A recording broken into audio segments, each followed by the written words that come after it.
Hello, good evening to each one of you here. Thank you for being here on a Saturday evening. I'm good to be here as you all. I would like to introduce Amélia Polónia. She is a full professor at the Department of History, Political and International Studies of the Faculty of Arts of the University of Portugal and a researcher of the CITEM, which is the Transdisciplinary Center of Culture, Space and Memory. She has a PhD honoris causa by the University of South Britain in Maritime History. The key subjects of Amélia Polónia's current research includes seaports history, migrations, transport, and flows between different continents and oceans, informal mechanisms of empire building, women as brokers and go-betweens in overseas empires, and the environmental implications of overseas European colonization. Her teaching activity is currently centered on scientific methodologies applied to social sciences, mostly related to transdisciplinary studies, the history of Portuguese and history of European colonization. Today, she's here to present quite an interesting talk, cross-cultural encounters and the transfer of knowledge, women as go-betweens in the Portuguese Overseas Empire in the 16th and 17th centuries. I would like you to take over, yeah. Mastering a science, an art, a method, or a procedure. In this sense, the concept of knowledge is much broader than the traditional concept of scientific knowledge. The later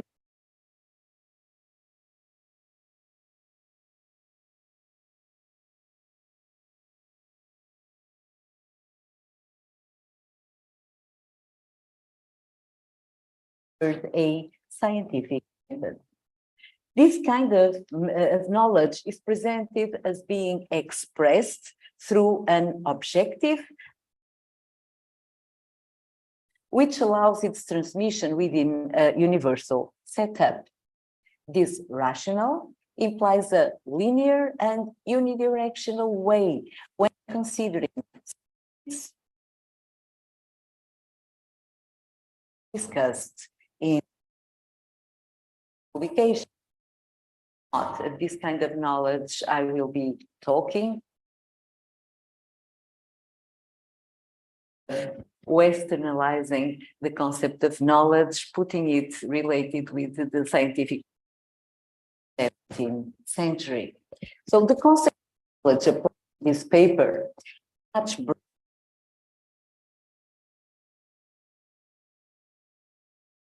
knowledge. The assumption that cultural traditions and religious beliefs constituted the basis of a different kind of knowledge is inherent to it.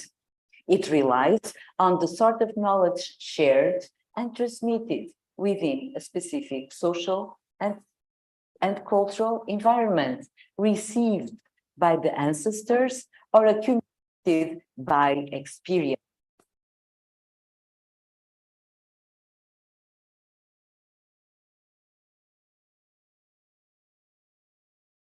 Communicable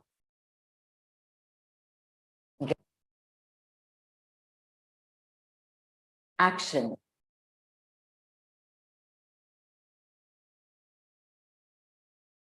Traditional knowledge.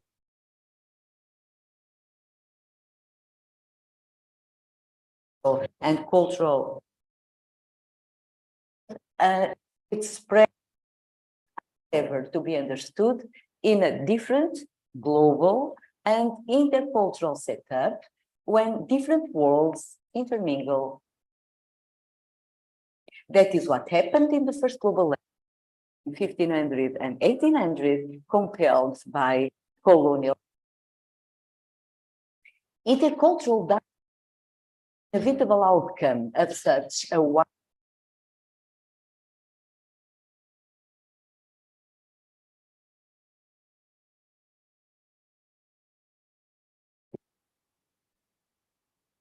production, of social economy, and personal skills intervene in this knowledge production and use. This is mostly the kind of knowledge this paper will refer to.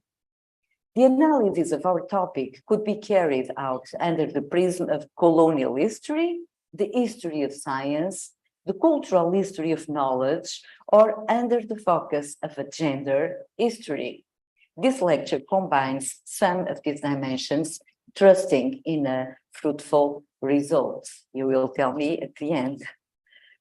As social actors within their historical context in Asia, Africa, or Americas, the study of local agent performances, men and women, becomes then crucial, not only within the field of the history of science, but as holders of a professional and or traditional and practical knowledge acquired by social and generational transmission. Here, we argue that the kind of wisdom that kind of wisdom would comprise over time and within our context, knowledge arising both from European and non-European cultural traditions. The focus of our study is thus the analysis of the production, reproduction, and circulation of practical knowledge, and the circumstances in which the agents associated with it exercised it in a universe marked by cultural encounters comprising different border areas. Those spaces are understood as loci, as locals of production and transference of knowledge in which women had a determinant role, even if belonging to different, sometimes opposite, sometimes belligerent cultures and religions.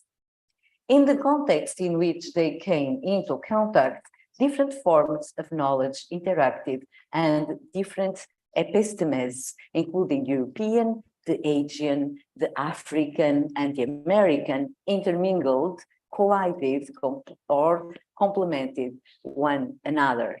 The concept of connected worlds promoted by Sanchai Subramanian is clear about this kind of global circulation, in this case of knowledge, that really brings together and crosses influences from Asia, America, Africa, or the Americas. In the universe under observation, it is not so clear that the colonial discourse would be dominant or that Western knowledge would be hegemonic. Instead of a hierarchy or a ranking of knowledge, our study points to multiple influences as circulating between different knowledge systems when in contact within specific historical contexts. It is thus understandable that, as opposed to the diffusion and dissemination models in which there is the center, and then from that center, there is this dissemination to the peripheries. So in a position, as opposed to the diffusion and the dissemination models, which assume a unidirectional flow, in this paper, the transference and circulation of knowledge indicates circuits and flows that are by their nature open and multi-directional, in the sense that Europeans collect information from non-Europeans, and when they travel, they are obviously communicating also everywhere this kind of information and knowledge. Those include the possibility of mutations and reconfigurations even at their points of origin. This perspective confers agency to all the protagonists involved in the interactive process of construction and reconfiguration of knowledge, since the circulation is not linear, nor does it occur or in enclosed spaces. It is a process, it is a movement that occurs based on networks and channels, as it happens through exchange, imposition, and negotiation processes, locally and globally speaking. Within colonial dynamics, those movements are tendentially marked by power. However, although the asymmetries in the negotiation processes reside in power relations, being colonized does not imply a passive or subaltern role within these processes. Power relations within colonial empires have been analyzed mostly within an institutional setup.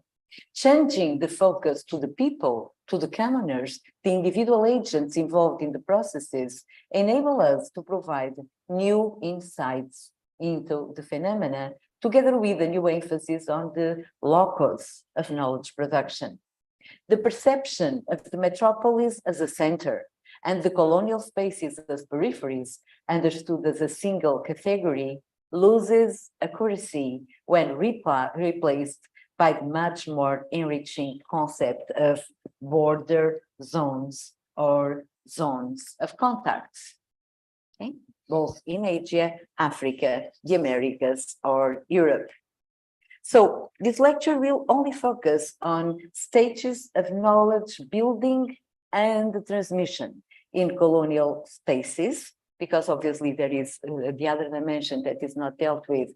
How does it happens in terms of the circulation of this knowledge? And for instance, how do Europeans receive and adapt and publicize this kind of knowledge that is practical knowledge? It is essential for the survival even of the colonizers, but what kind of reception does it have in Europe? This question we are not going to deal with, so only focus on the stages of knowledge building and transmission in colonial spaces involving the encounters between colonized and colonizers, or between pairs, since, as previously stated, not always the power asymmetries implied by colonial processes equaled asymmetries in knowledge transmission.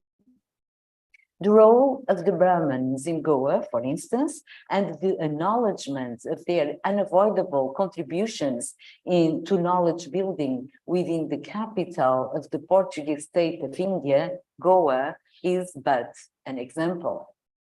The nature and composition of the Jesuit boutiques, the pharmacies, is another example.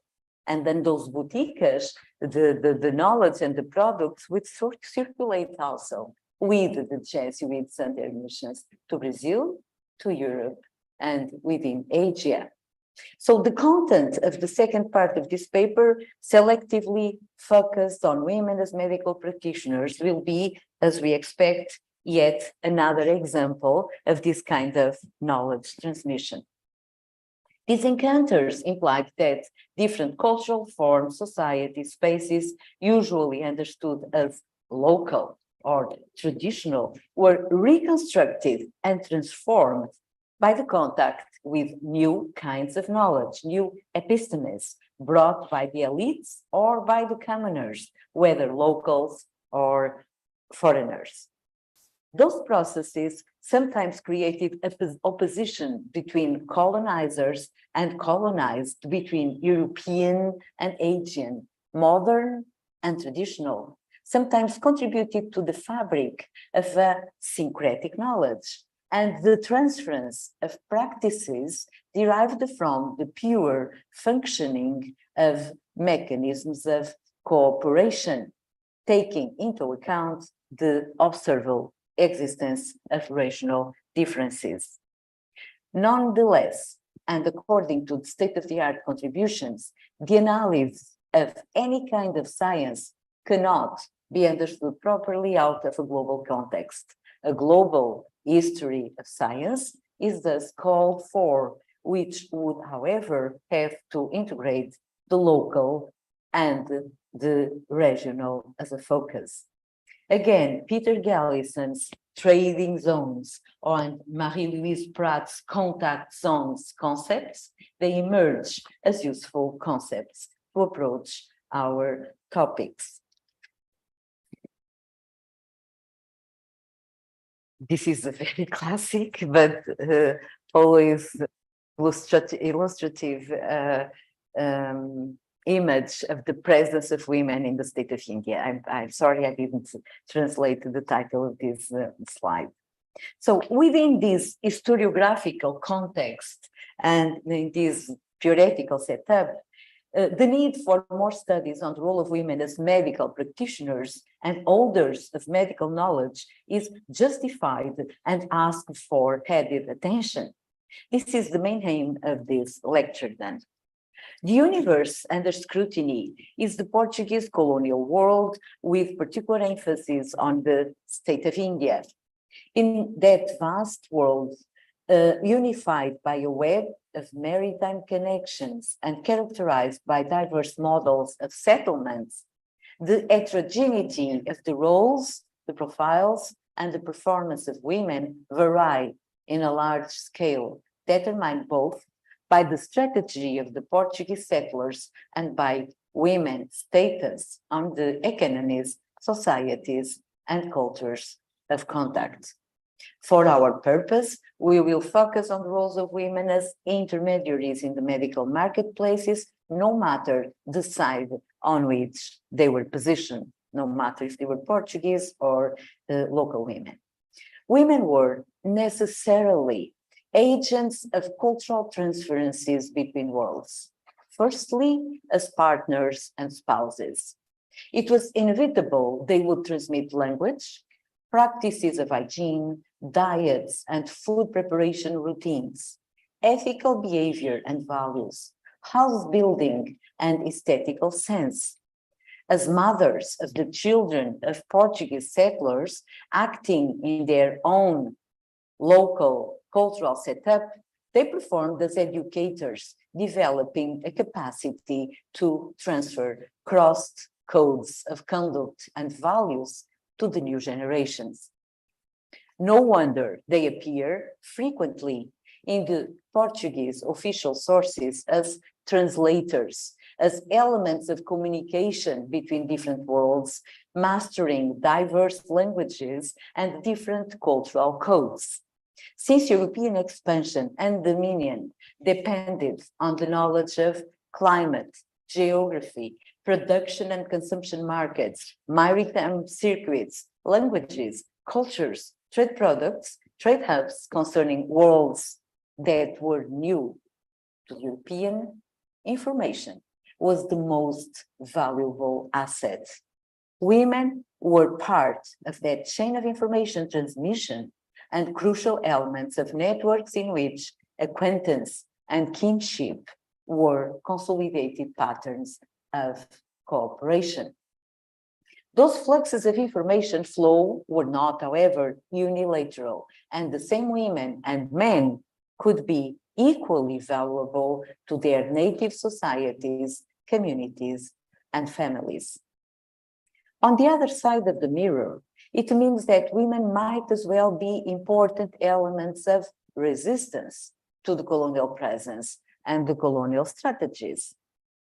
Although the sources, European, Portuguese sources, as I said, seem to be much more eloquent about the positive cooperation of those women in the domains of family, politics, and economy, it does not mean that behaviors of cheating and defection did not occur and did not reciprocally reach targets on both sides of the games of cooperation.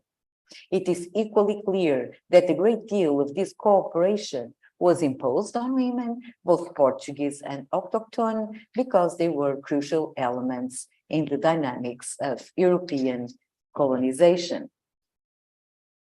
Some other ways of cooperation were spontaneous and dealt with, as I said, transference of knowledge. These seem particularly noticeable in health questions and medical knowledge.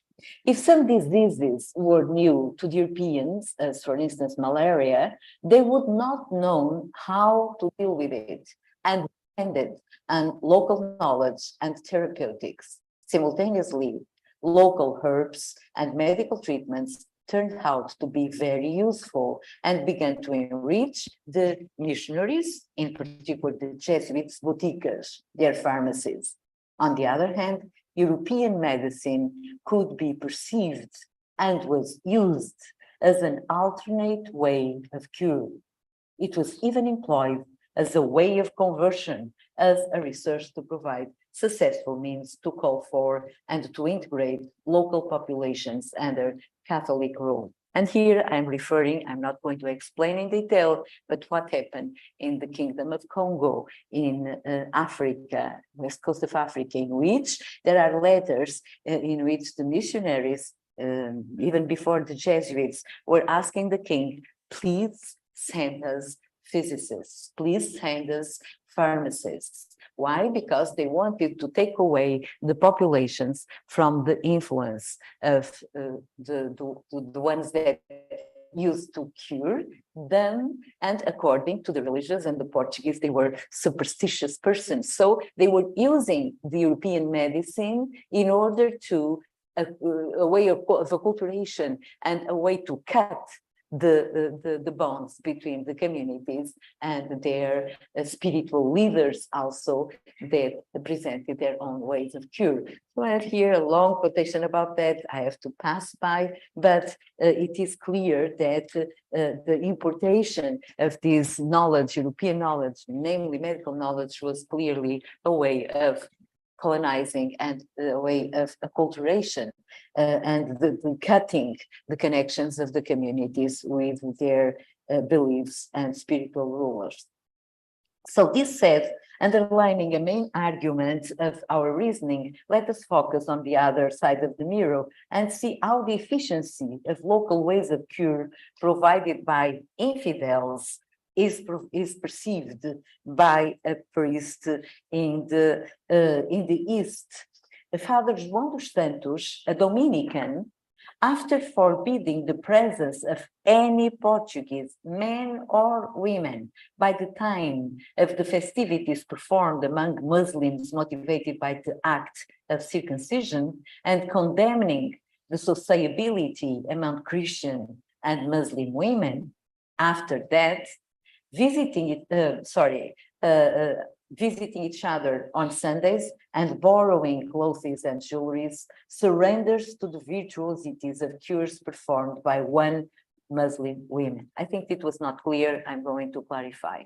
So we have here a clergyman, João dos Santos, a Dominican, that forbade systematically that men and women, Catholic and Muslim, would contact and have sociabilities, and he gives examples on Sundays where they were dancing together, having festivities together. The women would share their wearing, their jewelry, and even, I mean, during this kind of sociability, it was a kind of weekly based, but mostly during the circumcision ceremonies, in which Catholic families were also invited. So he is extremely rash with forbidding this kind of sociabilities between Catholics and Muslims. But when it refers to the healing practices, he surrenders to the virtuosity of cures performed by one Muslim woman for a disease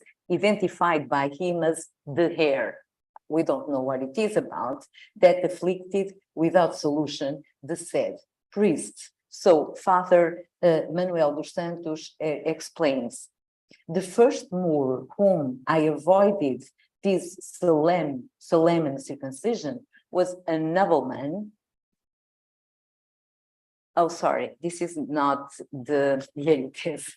The first Moor whom I avoided this solemn circumcision was a nobleman and honored Moorish from Quirimba called Masuko, my great friend, brother of an old Moorish woman called Manasua, a greater master who had healed me from the hair very cautiously, of which I was very thankful. And the narratives of this priest returns to these women as being a healer and a person that he clearly respected. Within cultural transferences of rituals and knowledge related to health practices, one deserves particular attention due to its significance to any woman, no matters the culture she belongs to, childbirth. In this respect, the successive diocesan councils of Goa, plenty forbade from the very first, in 1567, the presence of local non-Catholic midwives attending the delivery of Christian women, including, obviously, the converted spouses of the Portuguese casados, unless they had explicit permission from the bishop. The Fifth Ecclesiastic Council considered that an unfaithful daya could help, but only if there was no Christian available and on the condition that two other Christian women were there as well, so as to perform the baptism if needed and to prevent any superstitious practice. So here you have the quotations from the sources, and obviously if it is forbidden, is because the practice existed and because obviously Catholic women used and depended on the help and the presence of those infidel dayas. The same chapter adds that no person will take a Gentile nurse. Okay, no person will take a Gentile nurse, wet nurse, for raising their children under penalty of 50 pardals, and if she is Moorish, besides the same penalty, will incur a great excommunication, since it is certain that the children take the customs of the people who raised them and continue with them once raised. So again, intercultural influences, obviously. And during our course this year, I insisted a lot in this and insisted also on the idea that most of the times it was the slaves, women slaves themselves, that raised the children that were a channel of influence and acculturation and language transmission of those childs. So it is clear that the church had a clear idea of that kind of influence and was trying to avoid it. By that time period, the accumulated experience of the colonizer was most probably showing how acculturation works both ways, being in all probability more favorable to autochthon peoples and cultures. For different reasons, the same ecclesiastic deliberations forbade any Christians to be treated by non-Christian physicians, or even being shaved by an infidel, because it could involve the presence of blood, for instance. From this perspective, one can perceive that importance is given to certain healing practices, mostly focused on their possible symbolic meanings. Forbidding them is a way to impose their own vision of the world, the knowledge, and the practitioners deriving from a certain religious and intellectual background. This should inevitably condition the flows of knowledge sharing. However, what is known about exchanges in medical practices and pharmaceutic treatments shows, though, exactly the opposite: a persistent and intense transference of knowledge from Eastern to Western societies, and a well-documented acknowledgement of the added value of Eastern and Far Eastern medical knowledge. One of my PhD students presented this thesis about a manuscript which is in the Academy of Sciences in Lisbon from the 18th century, from a medical practitioner residing in Goa, converted to Christianity, and presented exactly his knowledge in several languages, and was saying that it is for the use of the poor. And more than that, what he systematized are hundreds and hundreds of a kind of entries of an encyclopedia, of a dictionary, in which he shows the uses of the medical elements, herbs and minerals and so forth of the East, mostly in order to be to views of the poor, because obviously the medical practices of European were not accessible to them all. And more than that, usually he makes the translation of the names of the herbs and plants in 2, 3, 4, 5 languages even. So, which shows that there is a kind of a knowledge, this kind of transmission of the therapeutic properties of some herbs. And obviously, from 16th century, we have Garcia de Horta that in his own scale does exactly the same.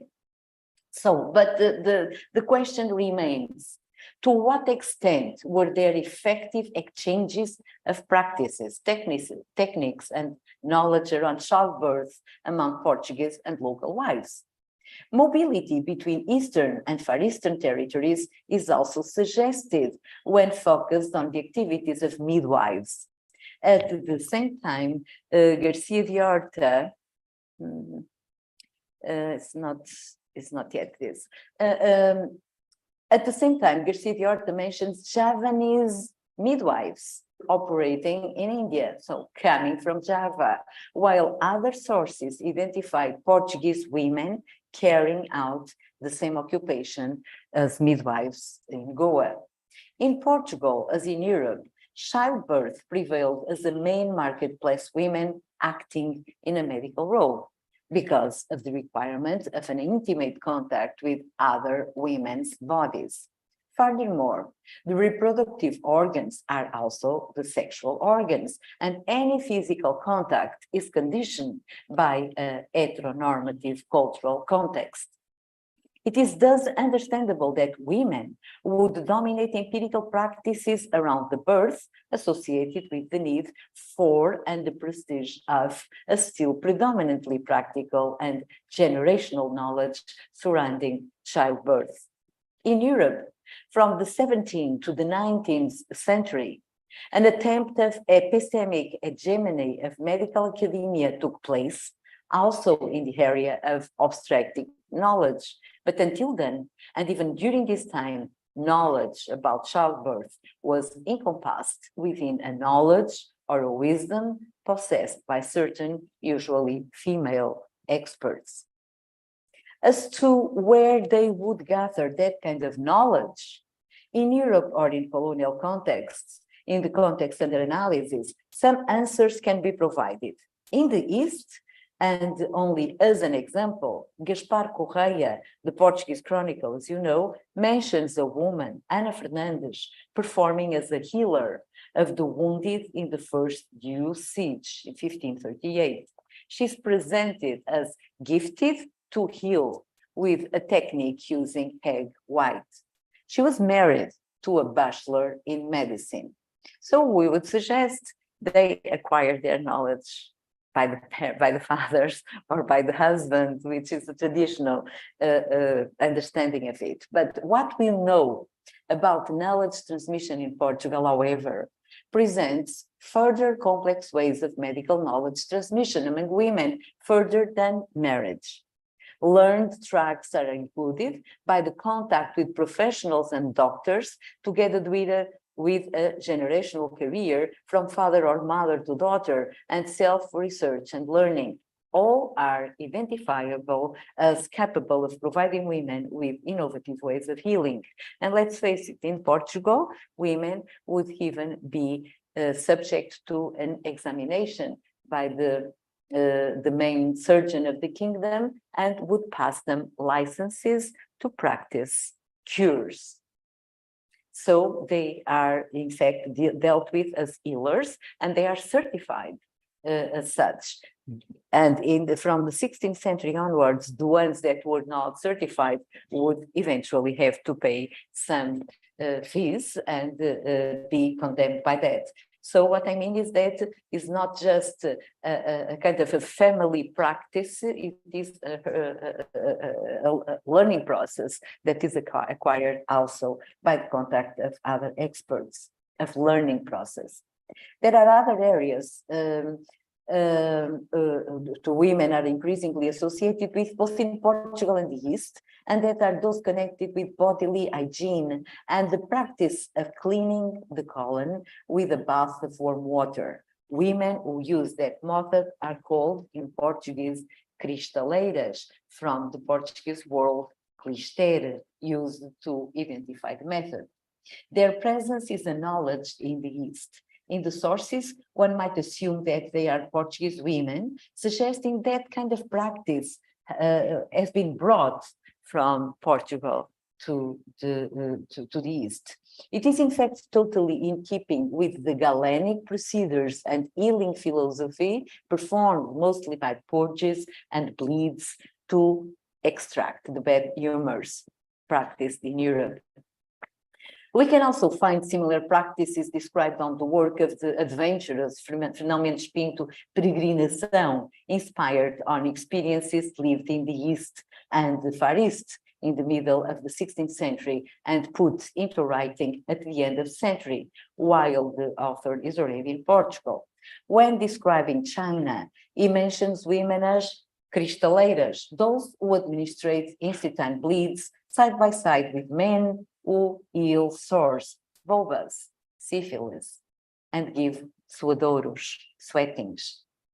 The author does not despise mentioning old women who served as midwives and give medicines to pregnancies and to give birth and not to give birth. I'm quoting. The author presents himself as a protagonist of curative practices using local woods, which liquid cured diseases, says Fernão Mendes Pinto, or employing a technique of suturing wounds, as the Eastern Times saw how to do in India. Keeping our focus on colonial spaces, other medical and healing practices performed by women deserve further mention as those involving sexual diseases, particularly those transmitted by sexual intercourse. In this domain and in our sources, they are usually targeted with all the negative attributes usually associated with women as sexual objects in Europe and elsewhere, as shown in the account describing sexual intercourse between the Portuguese and the Black women in East Africa. The quotation is big, but maybe there is no way for me to summarize. So it is again Frei João dos Santos in Ethiopia Oriental. He says, there is another disease in this whole coast of Sofala, rivers Cuama and Mozambique, very sticky to any kind of man, which is caused by the Black women of these lands, because many of them, particularly the slaves of the Portuguese, if they get pregnant and do not want to come to light, take a concoction of juice of a certain herb which exists in these parts there and just move with it. But when removed, it becomes so poisonous that if they do not take that hazel to any man, they will be dying, consumed little by little until they die. Because of that, soon after they remove the fetus, they soon look for a man to whom to go to give this infirmity. So women stay healthy, and the man gets so sick that he rarely escapes death because of the very same moment they are taken by great pain in the groin, from which they die in a few days. So it is a huge mix of things, practicing abortions, as you can see, then using the man to cure the effect of the herb, and then the men dying because of these sexual diseases. One thing is certain, this is frightening. And I think it is what Frei João dos Santos wanted to, that would be extremely frightening for those men who would not at all feel tempted by those women.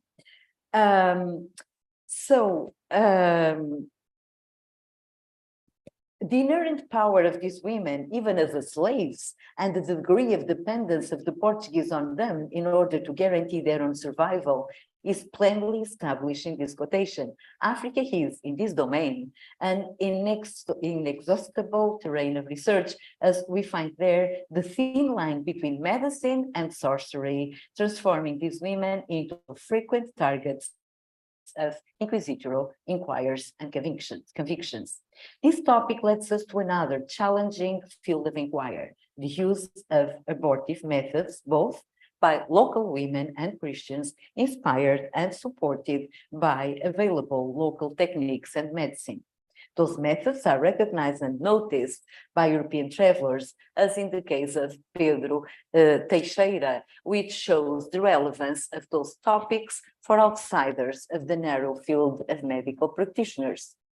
Some plants are mentioned as being used both to facilitate the childbirth and to abort undesirable pregnancies. In the narrative in point, which is the full quotation here, the author Pedro Teixeira mentions in a book published in 1610 what we can read in the slide, and which is huge. So basically, what it describes is the use of plants that are given to women that have, for instance, dead children within their bodies, and they use that to expel the dead children. Otherwise, as you can imagine, the women themselves would die. What it suggests is that the same kind of herb is used when women want to provoke abortions of children that obviously are not dead. Well, about the properties of other herbs, some with similar uses, let us follow Garcia da Horta, Portuguese expert, as we know, on Eastern herbs and their medical uses. Focused on the galanga, focusing on the galanga plant, Juano, one of the protagonists of the book, starts by declaring that the plant was very useful to all the pharmacies, and since even the Greeks, his major authorities in medical knowledge, didn't identify it, at least with such designation, Horta is going to provide a very detailed description, and he describes in detail the properties of the galanga and its uses. On top of this, Garcia da Horta used his own slave, Antonia, as we know, as an authority, calling for her whenever Juano, the other character of the book, defied the wisdom of Horta's knowledge. So this indicates Garcia da Horta's honest perception of the value of women, of holders of authority concerning local medical knowledge. So when Juano questions the wisdom of Horta towards the local knowledge, he calls Antonia, and for her to certify his own knowledge on the matter. So that's what I want to stress again, the importance of women. And again, the galanga is connected with informations of Garcia da Horta about the Javanese midwives and about the uses to expel fetuses from pregnancies undesirable. If it is not always directly mentioned, abortive methods existed, and the same medicine used to expel dead fetus were frequently used to trigger the end of undesirable pregnancies. The same Cristóvão da Costa, when referring to the properties of pepper, says it treats the bites or the bites of wild beasts, removes the dead creatures from the belly, and it is believed that in the nature of the woman, after childbirth, it takes away the hope of being pregnant again. Okay, I have here some considerations about abortive practices in several societies, and it is clear that it is a domain in which all Europeans are going to learn a lot with American women, African women, and as you can see, with Asian women as well. Finally, despite several oceans separating Asia, Africa, and the Americas, abortive practices performed by women are also documented in the New World, as I was saying, and proven to be very appealing to the eyes of the Christian. And we can go back to Aztec and Maya's codes, in which those kind of practices can be identified. Okay, I have to hurry, it is too long already, but I wanted to, a little bit to sum up that all those women, whether African, Asian, or American, they were themselves circulating encyclopedia practical knowledge. The sharing of this knowledge would be inevitable and certainly reproductive for the reconfiguration of knowledge. Innovative knowledge might emerge, even if resting on the most telluric of the bases, which, however, was not necessarily always the case. Innovation might, in any case, arise where practitioners of such diverse traditional and practical knowledge encountered each other. Context and within the scope of Portuguese overseas colonial settlements and influence show that some of these women, Portuguese and autochthone, came into play in several domains, including the ones involving medical practices. They were holders of a kind of useful knowledge oriented to problem solving. Among other techniques and methods of cure, they dominated conception, abortion, childbirth, sexual diseases were some of the main targets of our analysis. By the use of different plants and the control of different techniques, women showed capacity of adaptation, presenting themselves in some cases as intermediaries between worlds in motion. Thank you, and apologies for being so long.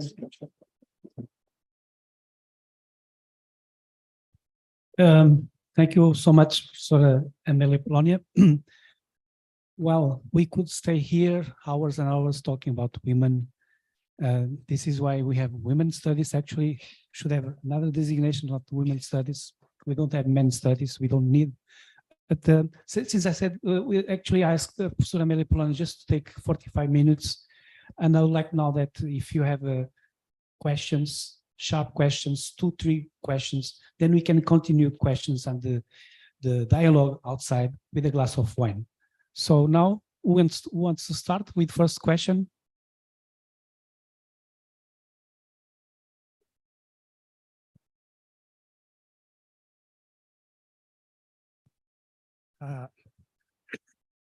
First of all, allow me to thank you very much for the utter diversity of the situations that have been explored in your talk.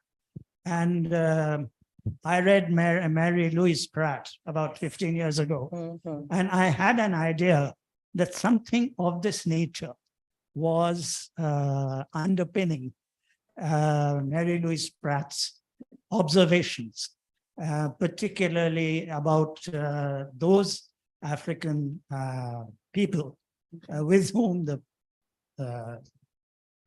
colonial rulers came into contact.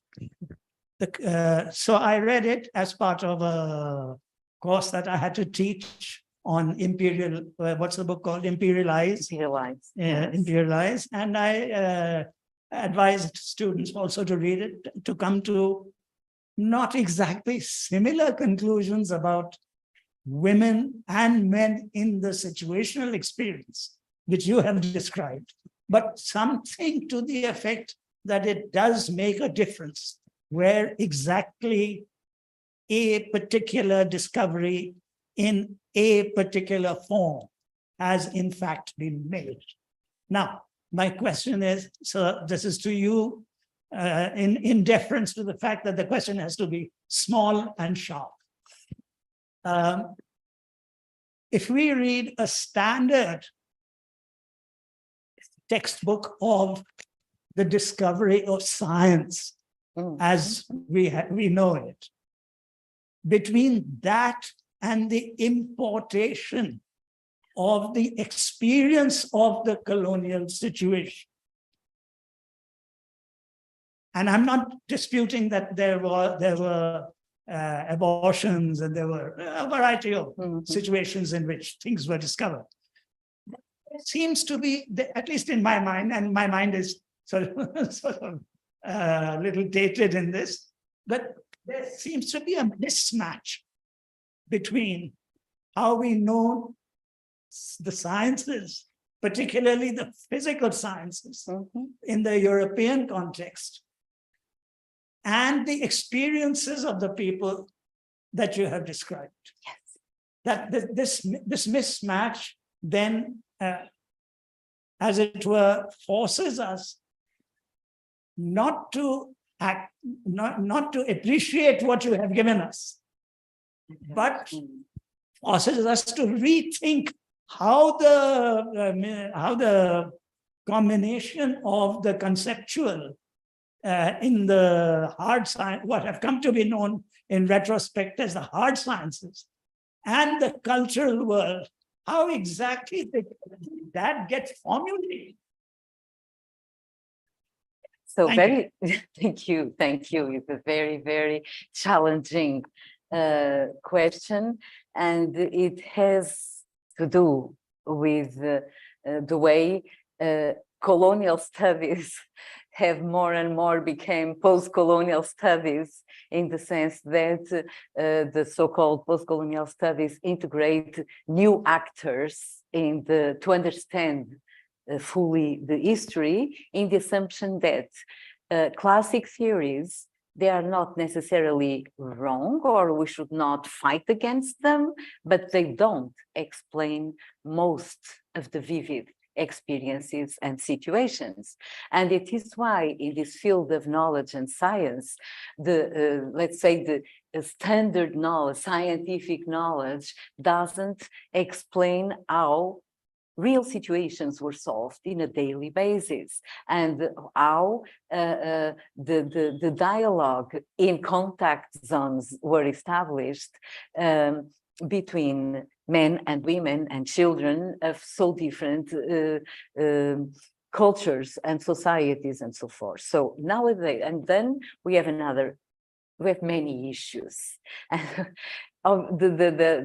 everything synthesized on the idea of being Eurocentric or being Western-centric. If we depart from the concept of the scientific knowledge, as I tried to present at the beginning, so we said, okay, that kind of knowledge that formulates laws, that is universally understood, that is taught in the universities, and it's European knowledge. More is Northern European knowledge, because the common idea is that the scientific revolution of the 17th century arose precisely from Scandinavia, France, Northern France, England, and so forth. So we do have not even old Europe as producers of scientific knowledge, but the Northern Europe as.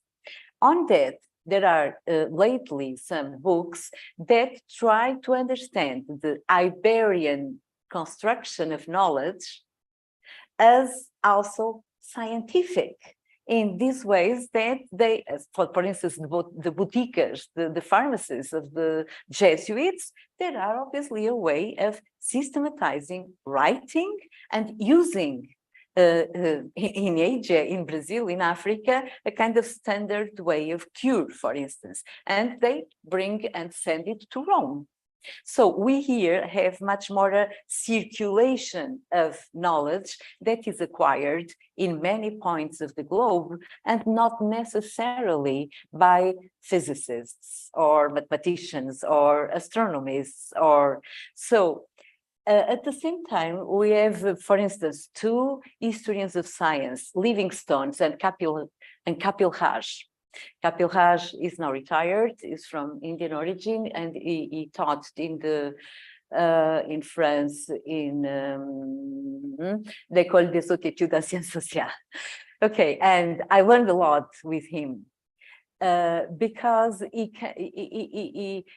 that's how it speaks about not only circulation of knowledge, but creation, reconfiguration, and circulation and assimilation of knowledge. So he speaks about 4 steps. There is the creation, for instance, in India. There is the reconfiguration, because obviously that knowledge is translated for the Dutch, for the Portuguese, for the Latin, so the translation issue here is also a problem.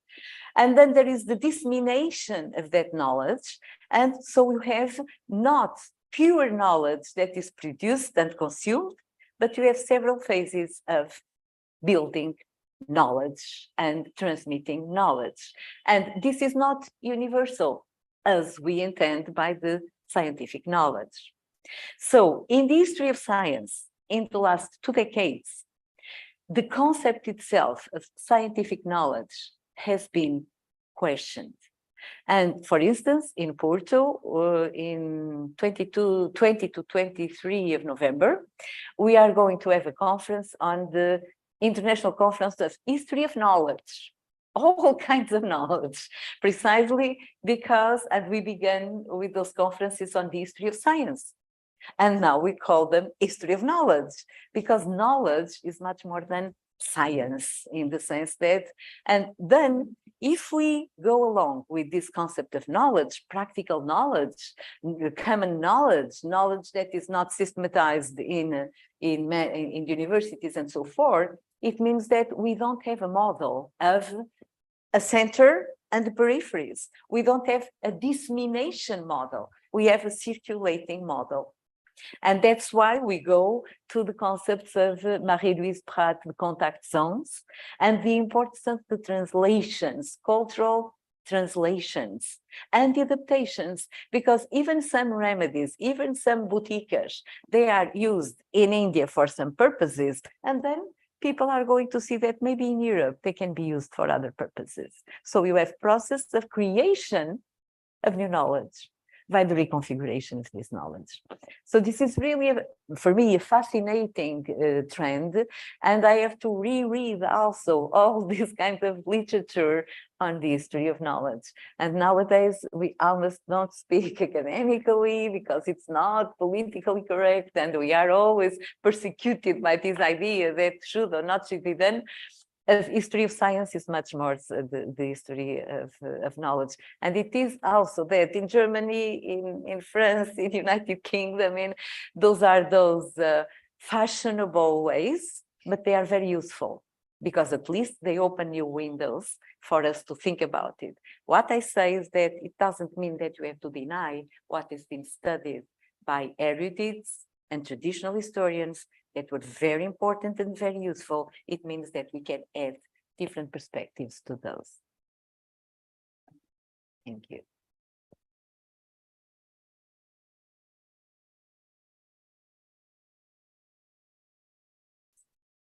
Just a short question. You said that the women could be certified as healers in Portugal in the 16th century.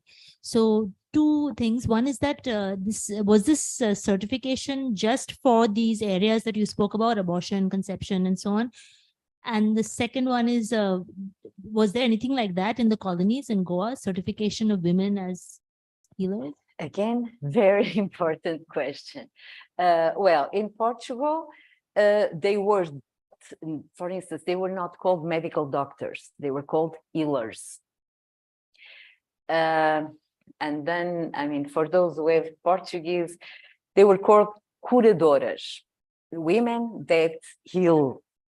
And then this concept has been deriving to curandeiras, and curandeiras is a kind of witchy thing, is a kind of sorcery. Okay, so while in the 16th and the 17th century, this kind of wisdom and acts of women are perfectly legitimate, later on, they are going to be understood as some kind of superstition and sorcery. And so they began to call her curandeiras, which has a quite different sense. In 60, and it has obviously also to do with the history of science, because the history of science is going to become, though the science much more academic.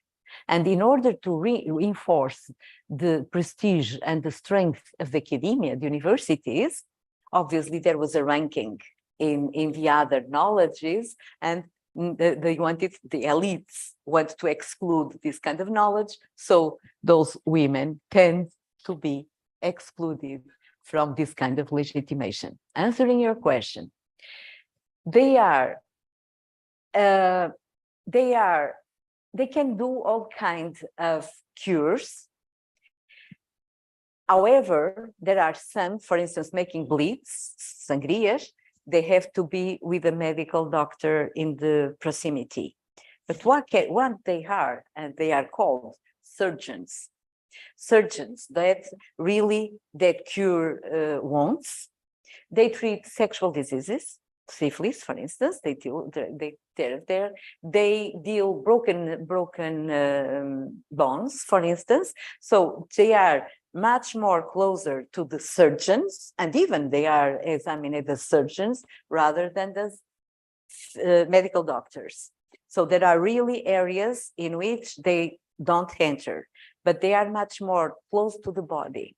Because the medical doctors, they would apply the principles of the Galenic medicine. They wouldn't touch so much the body, on the opposite of the surgeons. And more, so we have that kind of licenses, so exams and licenses on 16th and 17th century. We have those that have to pay fines because they were not examined and they are practicing medicine. And more in 17th and 18th century, we don't see no more them as being examined by the medical surgeon. Why? Because the University of Coimbra says the only ones that are able to cure are those that have an academic background in Coimbra. Is such a thing present in colonial spaces? That was the question that I put forward to my students that studied Asia and Brazil, because the problem is the same in Brazil. So in none of the circumstances they found there was mechanisms of examination. Yes, they studied mostly the 18th century, but they didn't find women being examined. But since they studied mostly the 18th century, that is not either a steady reality in Portugal. So there was examiners, yes, there was physicians that were examining and surgeons that were examining, but we don't have until now proofs that women would be in that same universe. But for me, it was quite a surprise. In the 16th century, I was looking for the exams of pilots. And between the exams of pilots, of cartographers, began to emerge the surgeons, medical doctors, and then women, and it was amazing. And there were some kind of cures that they could not do unless they were authorized by the bishop. And that's interesting because some of them are clearly a kind of superstition because they say they can cure by words if they are authorized by the bishop. So to prevent the sorcery, the superstition and so forth, but that there are prayers that might cure as well. But those, for instance, I could identify, we were a team studying that, they would contact with medical doctors coming from Italy, coming from Spain. Some of those women themselves, they would come from southern Spain.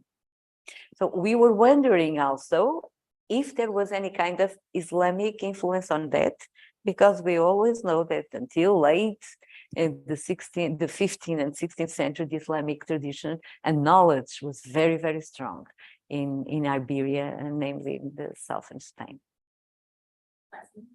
Yes.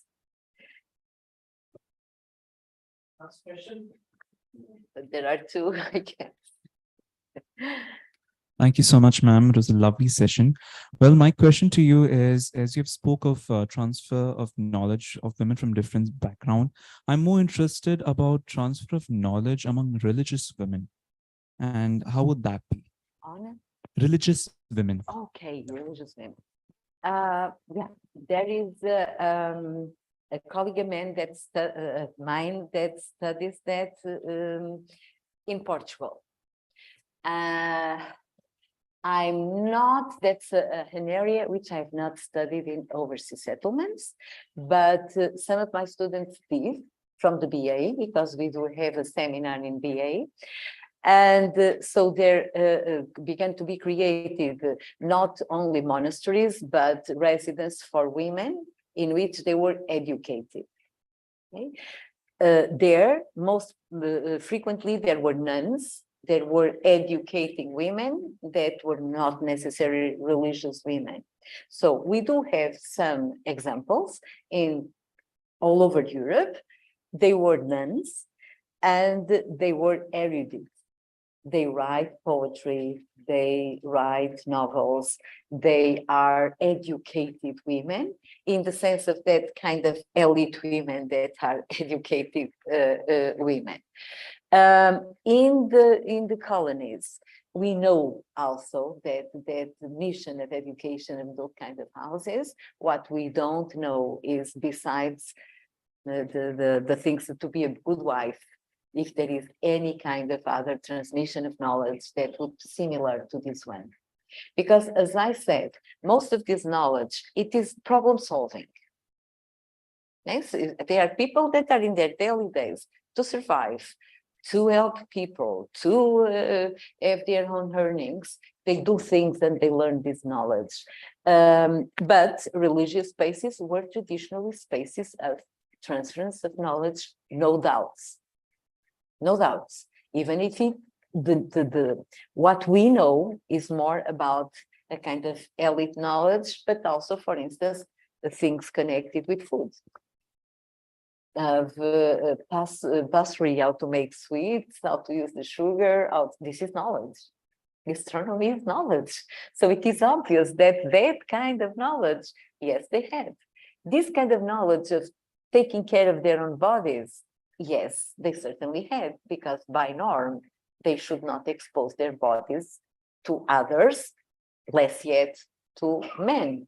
So it was not very frequent, even if it was not impossible, it existed, that medical doctors would go to these monasteries, but mainly they will take care of each other. So I'm talking here of an hypothesis and probability that yes, dealing with their bodies and treating their bodies should be something shared between those women. Religious women. Ma'am, ma'am, you said regarding where the healers, that was the Crusadores, turned into the witches, the crafty witches. As we know, when the Inquisition happened after the Protestant Reformation, after Council of Trent, when the Inquisition happened, witchcraft was one of the crimes that was heavily brought down by the Inquisition. Were not these women punished or excommunicated or anything by the Inquisition at the time? Or basically, were they not targeted? Okay. Very interesting question as well. And I have a second question. Second question is, when the House of Mercy, would there be no women who were educated in the House of Mercy, who were maybe orphans of the kings, or women who were brought from Portugal over here and who were given license by the bishop to conduct, to be midwives or as healers? Two very interesting questions. I'm going to begin.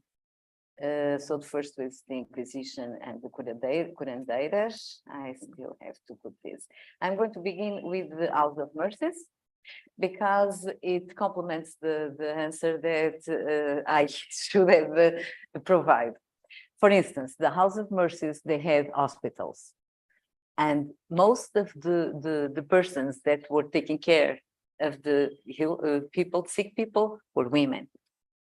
Okay, so that we can for sure know, that in the lists of those that are providing services, nursery, they were not obviously diplomats that didn't have a diploma on nursery, but most of them were women. So we have those women paid by the House of Mercies to take care of the sick people in their hospitals. I don't have any kind of knowledge that they would form or perform as trainers specifically of those women. But yes, so we can clearly see here there is transfer of knowledge.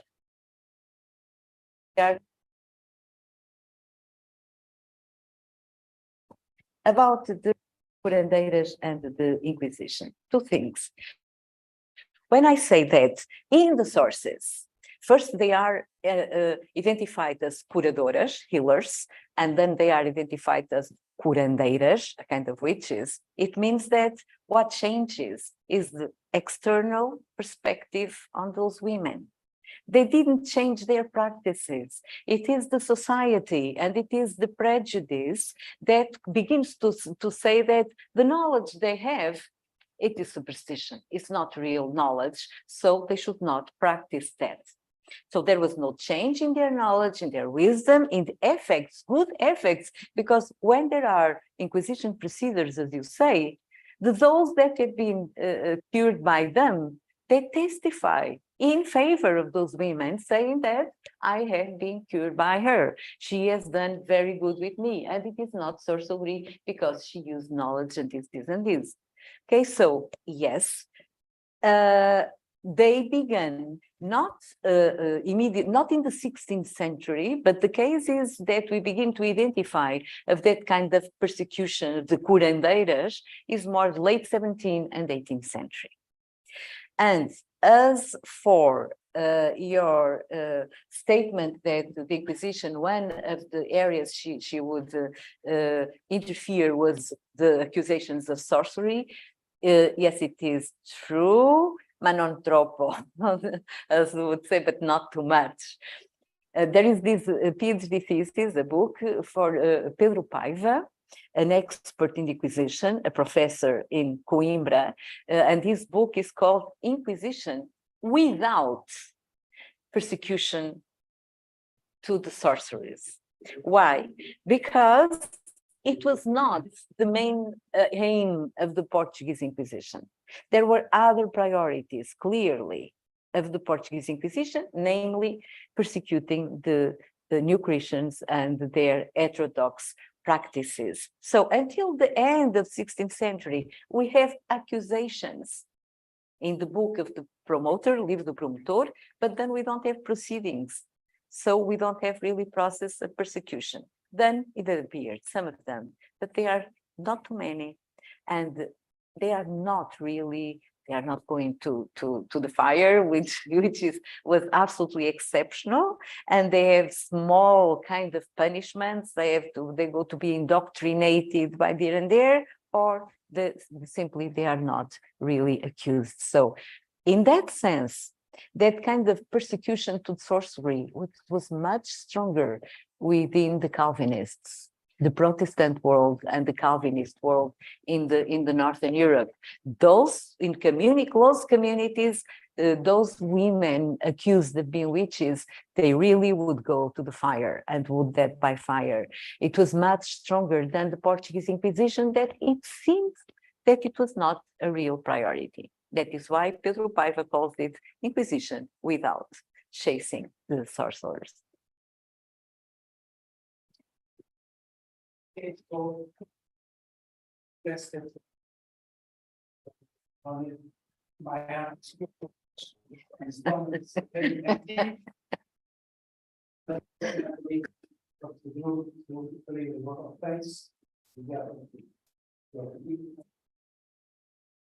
So we come to the end of this public lecture.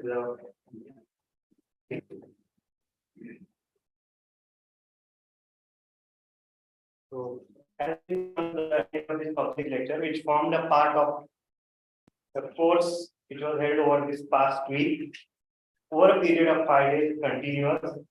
So we had a very engrossing and a course that was filled with knowledge, which many of you, those who present here, made the most of. And as also part of this lecture, which is a part of the course, which was very full of knowledge. So on behalf of the discipline of Portuguese and Lusophone Studies, Goa University, I would like to thank Professor Amélia Polónia for this course and this public lecture, for being here in Goa for the 4th time and enriching us with their knowledge. Also, I would like to thank Professor Delphi Correa Silva and Institute Camões and the Directorate of VRPP of Goa University for making this course possible. Thank you. Thank you, Drew.